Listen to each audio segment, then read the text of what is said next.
remercions tous d'avoir contribué à honorer notre drapeau national.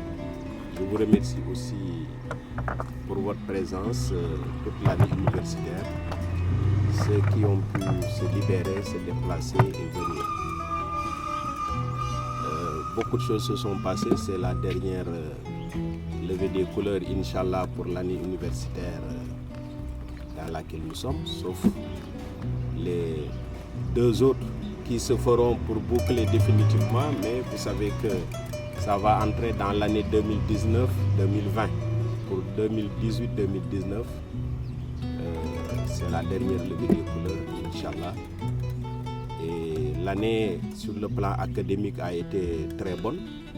Vous savez que dès le début, nous avions annoncé un objectif important qui est de normaliser l'année. C'est quasi fait. L'UFR SDD a normalisé. L'UFR Ecomige presque pareil. Il n'y a qu'un rattrapage, Inch'Allah, en début octobre. C'est pas totalement fini. C'est pourquoi j'ajoute Inch'Allah. Ça finit le 31 juillet. Et l'UFR SATIC fera toutes ses sessions pour dérouler ses rattrapages en octobre également. Je pense que donc, l'objectif principal est quasi atteint. Et ça, c'est grâce à la mobilisation de toute la communauté, de tout le monde. Et en particulier, un effort important au sein des UFR, les directeurs adjoints, les chefs de département, les responsables de formation, mais également le PATS qui les soutient, qui vérifie les emplois du temps, anticipe sur les difficultés. C'est aussi l'engagement des étudiants qui ont pu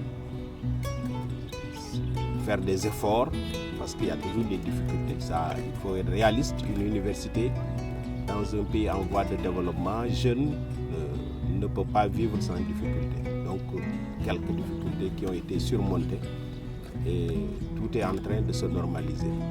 L'ISFAR qui nous a rejoint le 1er janvier est aussi en train de normaliser. Souvent, la communauté ne sait pas trop les efforts fournis au niveau de l'ISFAR, mais c'est d'énormes efforts parce que c'est un décalage très important.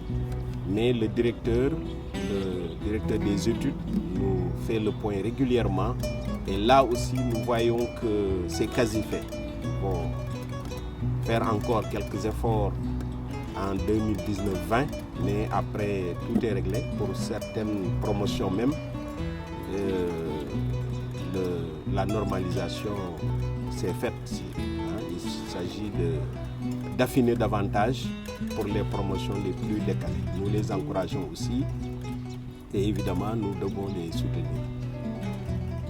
Il y a eu d'autres bonnes réalisations, notamment la recherche qui est en train de faire son bonhomme de chemin, beaucoup de distinctions malgré la jeunesse de cette école doctorale qui vient juste de boucler ses 2 ans, mais dont les doctorants sont en train de se caler dans le haut du podium sénégalais. En physique, une des doctorantes a été sélectionnée parmi les 4 meilleurs du Sénégal pour aller rencontrer les prix Nobel en Allemagne. Ce n'est pas donné à n'importe qui. Nous venons d'avoir la lauréate nationale de ma thèse en 180 secondes, ce qui relève d'un exploit. Moi, c'est comme ça que je le qualifie. Parce qu'avoir cette existence si courte, une université si jeune, et réussir à remporter la finale nationale pour aller représenter le Sénégal en septembre à la grande finale qui regroupe plusieurs pays, c'est une bonne réalisation. Et ça relève de la qualité de l'université Alioune Diop au niveau de la recherche, au niveau doctoral.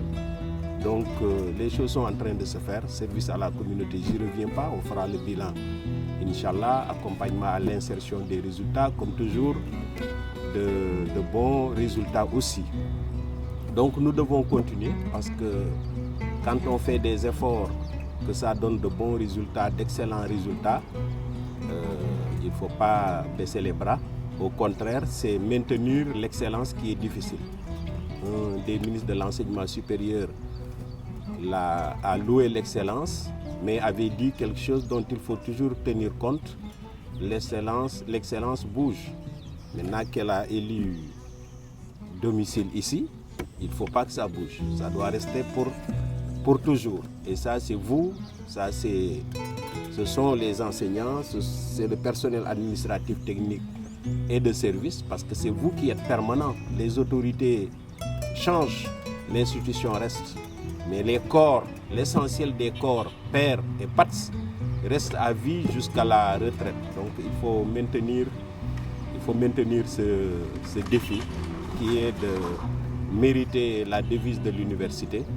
Vous savez que le mot excellence est au cœur de ça, la vertu est sur l'autre pendant. Donc nous vous souhaitons de bons repos, de bonnes vacances, parce que l'emploi du temps des vacances va, Inch'Allah, bientôt débuter, la demi-journée, mais j'ai vu aussi que certains de vous se sont préparés à prendre leur mois de vacances, sauf ceux qui sont obligés de rester, parce qu'il faut s'occuper de l'université quand même pendant ces vacances pour qu'elle soit à niveau pour accueillir les étudiants en octobre, en mi-octobre. Nous devons prier d'abord pour un bon hivernage. Je crois que c'est essentiel parce que c'est cela qui intéresse tous les Sénégalais. C'est cela aussi le facteur essentiel du développement du Sénégal, qui reste un grand pays agricole. Et donc vous tous devez prier pour qu'il pleuve bien et que ces pluies soient productives pour le Sénégal et ne génèrent pas de difficultés.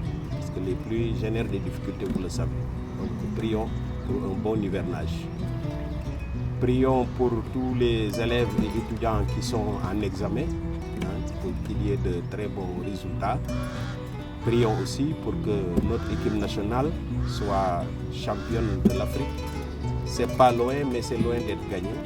Le sport, c'est comme ça. Mais bon, prions quand même.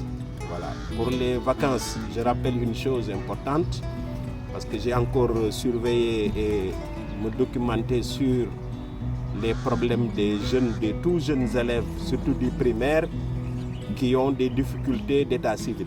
Ça reste. Des efforts ont été faits. Les responsables des examens ferment les yeux, mais il y a encore un problème dont nous devons nous occuper. Et les universités ont un rôle dessus, c'est d'accompagner les élèves de nos quartiers à se normaliser, entre guillemets, à avoir les pièces d'état civil. Ça paraît banal quand on vous le dit comme ça, mais c'est un grand problème. Parce que vous devinez l'inquiétude qui guette ces élèves toute l'année quand ils sont en classe d'examen, mais non pas la pièce qui est demandée à l'examen. Certes, on ferme les yeux, mais peut-être le problème a déjà fait ses dégâts psychologiques sur les élèves. Je vous le confie, parce que chacun de vous peut travailler dans son quartier pour détecter les élèves qui ont des problèmes. Il y a des étudiants de Diourbel qui y travaillent, ils font de bons résultats. Je vous le confie pour que ça s'étende à l'échelle nationale, parce que vous venez de tous les quartiers, vous venez de toutes les villes. Donc nous vous donnons rendez-vous, Inch'Allah, à la prochaine levée des couleurs qui vous sera annoncée comme d'habitude par le secrétaire général. Merci beaucoup. Merci.